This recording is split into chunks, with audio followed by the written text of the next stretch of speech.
அன்புடையீர், சில தினங்களுக்கு முன்பு தம்பி பாரிசாலன் குண்டர் சட்டத்தில் தலைப்படுத்தப்பட்டுள்ளார். உலக அரசியல், இந்திய அரசியல், தமிழக அரசியல் ஆகியவற்றின் தன்மைகள், நோக்கங்கள் பற்றிய தெளிவான பார்வைகளை தனது செவிகளின் மூலமாக சிறப்பாக வெளிப்படுத்தி கொண்டிருந்தார். கருத்தை கருத்தால் எதிர்கொள்ள திராணி இல்லாத சிலர் அவரை தாக்கியதை தொடர்ந்து நிகழ்ந்த சில தவிர்த்திருக்கக்கூடிய நிகழ்வுகளால் அவர் தலைப்படுத்தப்பட்டிருந்தார் என்பது நாம் ஏற்கனவே அறிந்தது. ஒரு வணிக வளாகத்தில் வாடிக்கையாளரை தாக்குவது என்பது சாதாரணமாக நிகழாது. பாரிசாலன் தாக்கப்பட்டார் என்றால் அது அவரது பொது வாழ்க்கைக்கு விடுக்கப்பட்ட சவால் என்பதே பொருள். பாரிசாலன் சமூக நலனில் நாட்டம் கொண்ட மெத்த படித்த இளைஞர், எந்த ஒரு தகாத பழக்க வழக்கமும் இல்லாத குணசீலர். அவரது தந்தையார் இளங்கோ அவர்கள் தமிழ் இலக்கியத்தில் முனைவர் பட்டம் பெற்றவர். அவரது தாயார் தமிழ்ச்செல்வி அவர்கள் தமிழ் இலக்கியத்தில் முதுகலை பயின்றவர். அவர்கள் தங்களது ஒரே மகனான பாரிசாலனை சமூக அக்கறை கொண்டவராகவும் தமிழ் பற்றுள்ளவராகவும் ஒழுக்க சீலராகவும் வளர்த்துள்ளனர் என்பது உண்மையில் பெருமைக்குரிய விடயம். அவர்களுக்கு நமது பாராட்டுகளும் நன்றியும். சட்டத்துறையில் உரிய தகுதிகளோடு உள்ள தமிழர்கள் தம்பி பாரிசாலனுக்கு தேவைப்படும் சட்ட உதவிகளை அளித்து அவரது விடுதலைக்கு உதவுமாறு கேட்டுக்கொள்கிறோம். டிராகன் என்ற புராண கற்பனா விலங்கு முருகனே என்று நிறுவி நான் விடியம் வெளியிட்ட போது சிலர் நம்ப மறுத்தனர். அவர்களில் பலர் முருகனை பற்றிய எனது விழியங்களை பார்த்திருக்கவில்லை. முருகனை பற்றிய எனது ஆய்வு பதிவுகளுக்கு முன்பு முருகன் ஓர் போர்க்கடவுளாக அறியப்பட்டிருந்தார். அவர் கருவளத்திற்கான கடவுளாகவும் அதனால் கந்துவோடும் லிங்கத்தோடும் தொடர்பு படுத்தப்பட்டிருந்தார். அவர் தமிழ் கடவுளாகவும் தமிழ்ச்சங்கத்தோடு தொடர்புடையவராகவும் அறியப்பட்டிருந்தார். முருகன் ஒரு கற்பனா தெய்வமாகவும் இந்து மதத்தின்படி அவர் சிவன் பார்வதி தம்பதியினரின் மகனாகவும் அறியப்பட்டிருந்தார். சிவன் பார்வதி தம்பதியினரும் புராண கற்பனா தெய்வங்களாகவே அறியப்பட்டிருந்தனர். சிவன் பார்வதி போலவே முருகனும் குறிஞ்சி நில கடவுளாகவே அறியப்பட்டிருந்தார். அவர் சூரபத்மன் என்ற அசுரனோடு போர் புரிந்து வென்றார் என்று அறியப்பட்டிருந்தது. எனது பதிவுகளுக்கு முன்பாக இவையே முருகனை பற்றி அறியப்பட்ட செய்திகள். முருகனை பற்றிய வேறேதாவது செய்திகள் இருந்தாலும் அவை இந்த அடிப்படை செய்திகளோடு தொடர்புடைய செய்திகளே. ஆனால் முருகனை பற்றிய பல புதிய உண்மைகளை முதன்முறையாக முன்மொழிந்து சந்தேகத்திற்கு சற்றும் இடமில்லாமல் நிறுவியுள்ளேன். அவையாவன: முருகன் ஒரு மனித சித்தரும் ஆதி அரசனும் ஆவார். சித்தராக அவர் குண்டலினி சக்தியை எழுப்பியதால் அதை காட்சிப்படுத்தும் விதமாக அவர் நல்ல பாம்போடு சித்தரிக்கப்படுகிறார். அவர் நீரில் மூழ்கிய குமரிக்கண்டத்தவராதலால் குமரன் என்றும் அழைக்கப்படுகிறார். நீரில் மூழ்கிய குமரிக்கண்டத்திலிருந்து வெளியேறி அவர் தனது மக்களோடு ஆதி இலங்கையில் குடியேறினார். அவர் அங்கு எல்லோராலும் இதுவரை நம்பப்பட்டது போல மலையில் வாழாமல் தரையில் குன்றுகளிலேயே வாழ்ந்தார். அவர் பனங்காட்டை கொளுத்தி உண்டான நிலத்தில் உலகின் முதலாக விவசாய தொழில்நுட்பத்தை அறிமுகப்படுத்தினார். இந்த நிகழ்வே இன்று கார்த்திகை தீப திருவிழாவாக நினைவு கூறப்படுகிறது. பனங்காட்டை கொளுத்தியது தொடர்பாக இவர் குறவர்களுடன் போர் புரிந்தார். இந்த போர் நிகழ்வே இன்று பங்குனி உத்திர திருவிழாவாக நினைவு கூறப்படுகிறது. இவர் காட்டை கொளுத்தி விவசாய நிலத்தை தோற்றுவித்ததால் விவசாய தெய்வமான பச்சையம்மா தீயில் தோன்றியவளாக அறியப்படுகிறார். இந்த பச்சையம்மாளும் முருகன் முதலாக அறிமுகப்படுத்திய சப்தகன்னிகள் என்ற 7 தெய்வங்களில் ஒன்றுதான். திணையும் வள்ளிக்கிழங்கும் முருகனது முதல் விவசாய பெயர்களாகும். விவசாயம் தொடங்கும் முன்பாக முருகன் மேய்ச்சல் குல தலைவனாக விளங்கினார். விவசாயமானது பருவங்களை சார்ந்திருப்பதால் விவசாயத்தை தொடங்கிய கையோடு முருகன் பருவங்களை குறிக்கும் ஒரு தொடக்க நிலை நாட்காட்டியையும் உண்டாக்கினார். விவசாய தொழில்நுட்பத்தை கைக்கொண்டு பெருவளத்தோடு வாழ்ந்த தனது மக்களை கொள்ளை கூட்டங்களிலிருந்து காக்க அவர் போர்க்கலையையும் வளர்த்தெடுத்தார். மயில், சேவல், கிடா ஆடு போன்ற போர் விலங்குகளை கரந்தடி போருக்கு அவர் பயன்படுத்தியதால் இவை முருகனோடு சித்தரிக்கப்படுகின்றன. 2ஆம் தமிழ்ச்சங்கம் தொடங்கிய முருகனே சிந்துவெளி எழுத்தை உருவாக்கியவர். அதலால் இது உருவான இடம் இலங்கையே. அல் கிதிர் என்ற என்றும் வாழும் இஸ்லாமிய இறை தூதர் முருகனே. கிறிஸ்து சமயத்தின் செயின்ட் ஜார்ஜும் முருகனின் பெயராலும் வரலாற்றாலும் ஏற்றி சொல்லப்பட்ட வீரரே. ஆதி கடவுளாகிய முருகன் உலக மக்களின் பொது கடவுளாவார். இவை எனது ஆய்வுகளால் நிறுவப்படும் புதிய உண்மைகள். இந்த செய்திகளை தாங்கிய முக்கியமான விடயங்கள் இந்த விடயத்தின் இறுதி பகுதியில் சுட்டிகளாக பட்டியலிடப்பட்டுள்ளன. இந்த உண்மைகள் தெரிந்தவர்களால் தான் முருகனே டிராகன் என்பதை புரிந்து கொள்ள முடியும். என்னுடைய அனைத்து விடயங்களையும் பார்த்தவர்களிலும் சிலருக்கு டிராகன் முருகனா என்பதில் ஐயம் ஏற்படலாம். இந்த விடயம் அவர்களின் ஐயங்களை போக்குவதற்காக உருவாக்கப்பட்டதுதான். கிறிஸ்துவுக்கு 1000 சொச்சம் ஆண்டுகளுக்கு முன்பு பாபிலோனிய கடவுளாக அறியப்பட்ட மர்துக் கடவுளை ஆய்வு செய்வதின் மூலமாக டிராகன் முருகனே என்பதை இறுதி முடிவாக நிறுவலாம். மர்துக் தியாமத் என்ற கடல் டிராகனை போரிட்டு கொன்றார். மேலும் முஷுஷு என்ற டிராகனை அவர் தனது தெய்வீக வளர்ப்பு பிராணியாக வைத்திருந்தார். இந்த 2 ஆதி டிராகன்களும் பாம்பின் உருவத்தோடு வேறு விலங்குகளின் உறுப்புகளை இணைத்து உருவாக்கப்பட்ட புராண கற்பனா விலங்குகளே. இந்த கலவை விலங்குகளின் தன்மைகளை கொண்டும் மர்துக்கின் மனைவியான சார்பானிட் பற்றிய செய்திகளை கொண்டும் மர்துக் முருகனே என்று நிறுவுவோம். தியாமத், முஷிஷு ஆகிய கலவை விலங்குகள் முருகனோடு தொடர்புடைய விலங்குகளை கொண்டு உருவாக்கப்பட்ட கலவை விலங்குகள் என்றும், அதனால் டிராகன் முருகனே என்றும் நிறுவுவோம். நாம் இப்போது மர்துக் போர் தொடுத்த தியாமத் என்ற டிராகனின் உண்மை அடையாளத்தை வெளிப்படுத்துவோம். தியாமத் என்பது ஒரு பெண்ணாகவும் சுடரொளி வீசும் ஒன்றாகவும் விவரிக்கப்படுகிறது. சொல்லாய்வு மூலமாக தியாமத் என்பது தீமாதா என்ற பெயரின் திரிபே என்பதை அறியலாம். தீமாதா என்றால் நெருப்பு தெய்வம் என்று பொருள். தீ என்பது சுடர்விட்டெறிவது என்பதிலிருந்து சுடரொளி வீசும் பெண்ணான தியாமத் என்பது தீமாதா என்ற சொல்லின் திரிபே என்ற சொல்லாய்வு மிகச்சரியானது. தமிழ் கலாசாரத்தில் இந்த தீமாதா என்பது யாராக இருக்கக்கூடும்? பனங்காட்டை கொளுத்தி விவசாய நிலம் உருவாக்கப்பட்டதால் விவசாய தெய்வமான பச்சையம்மா நெருப்பிலிருந்து தோன்றியவள் என்பதை நாம் அறிவோம். எனவே அவளே தமிழ் கலாசாரத்தின் தீமாதா. தமிழரின் விவசாய தெய்வமான பச்சையம்மாவே ஆதி பாபிலோனியாவில் தீமாதா என்று அழைக்கப்பட்டு அது மருவியே தியாமத் என்ற சுடரொளி வீசும் டிராகனாக அறியப்பட்டாள். இவளேன் கடல் டிராகனாக அறியப்பட்டாள்? நாம் துவாபர யுகத்தை குறிக்க பச்சையம்மாளை மீனோடும் கடலோடும் தொடர்புபடுத்தி மீனாட்சி என்று அழைத்தோம் அல்லவா?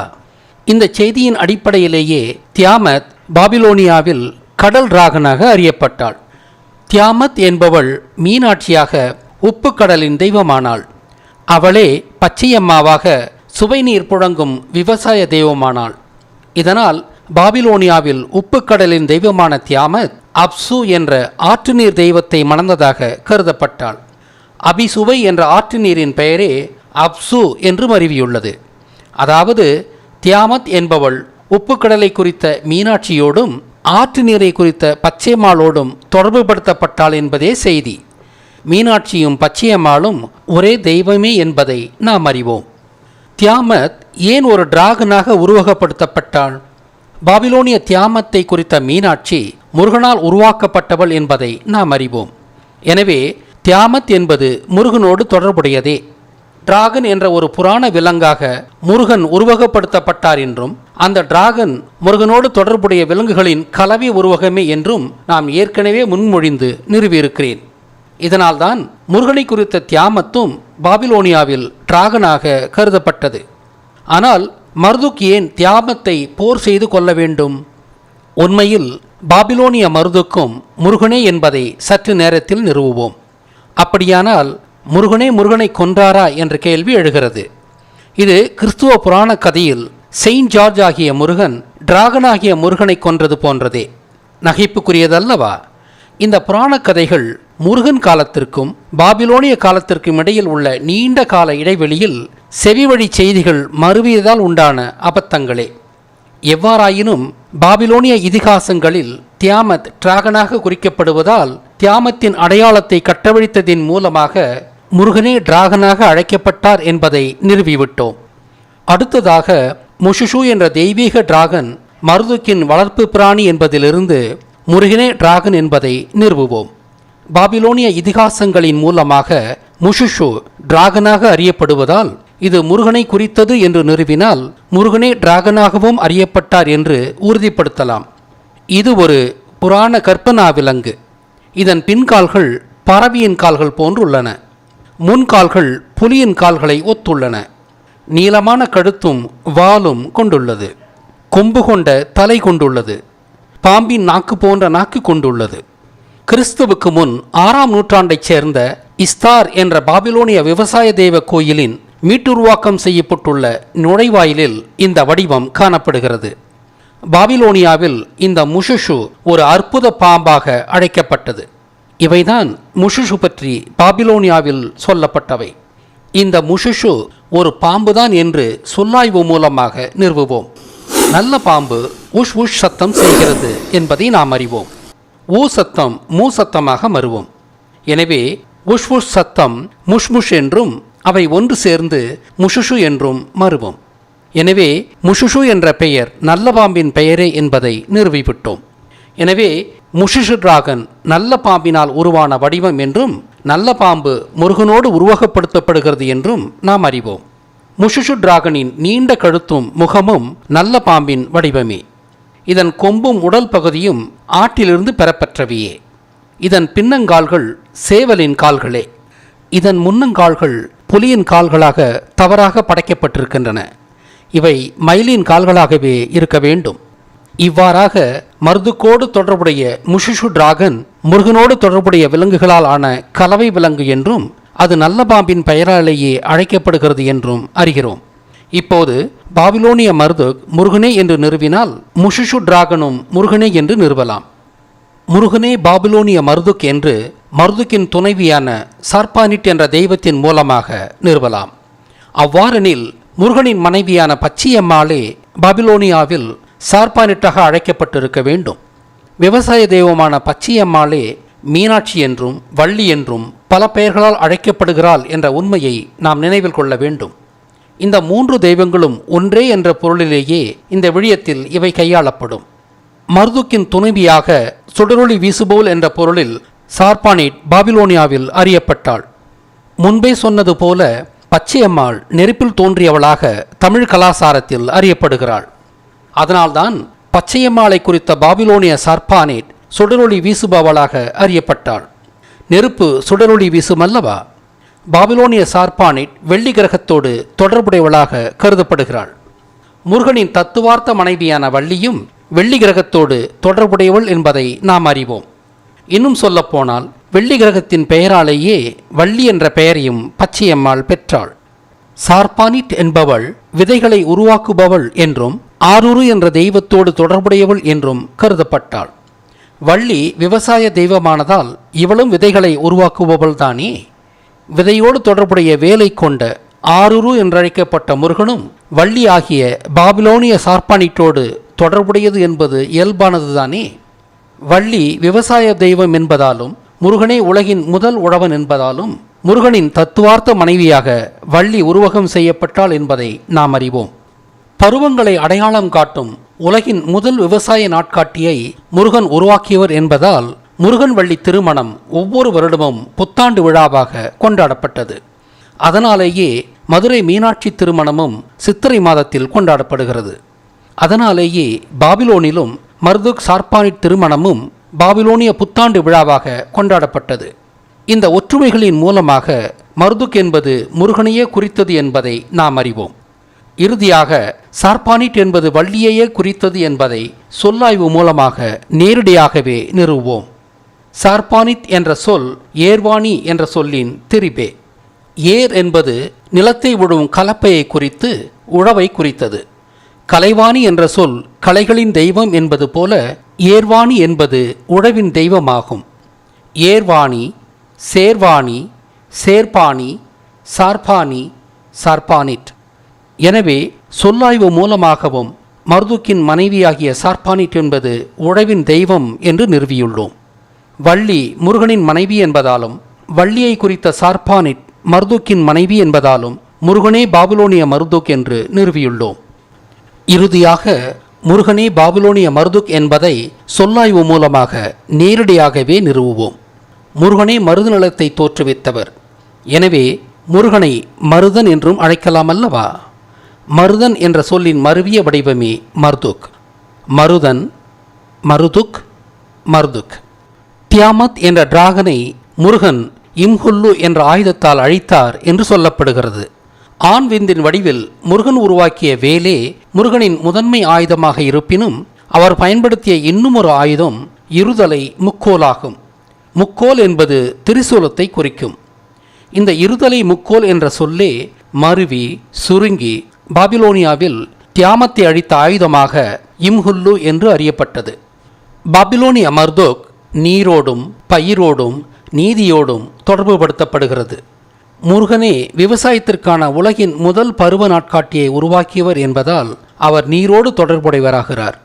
அவரே உலகின் முதல் விவசாயி ஆனதால் அவர் பயிரோடும் தொடர்பு கொள்கிறார். அவர் தனது மக்களின் அரசனானதால் அவர் நீதியோடும் தொடர்பு கொள்கிறார். இவ்வாறாக மர்துக்கின் அனைத்து பண்புகளும் முருகன் வழிவந்த பண்புகளே. ஆகவே பாபிலோனிய மர்துக் முருகனே என்று ஐயமில்லாமல் நிறுவியுள்ளோம். ஆதலினால் மர்துக்கோடு தொடர்புடைய முஷுஷு டிராகனும் முருகனோடு தொடர்புடைய நல்ல பாம்பு, ஆடு, மயில், சேவல் ஆகிய விலங்குகளின் கலவை உருவகமே. இவ்வாறாக சீன டிராகனும் முருகனோடு தொடர்புடைய விலங்குகளின் கலவை உருவகமே என்பதை உறுதியாக நிறுவுகிறோம். ஆதலினால் இந்த சீன டிராகன் முருகனையே குறிக்கிறது.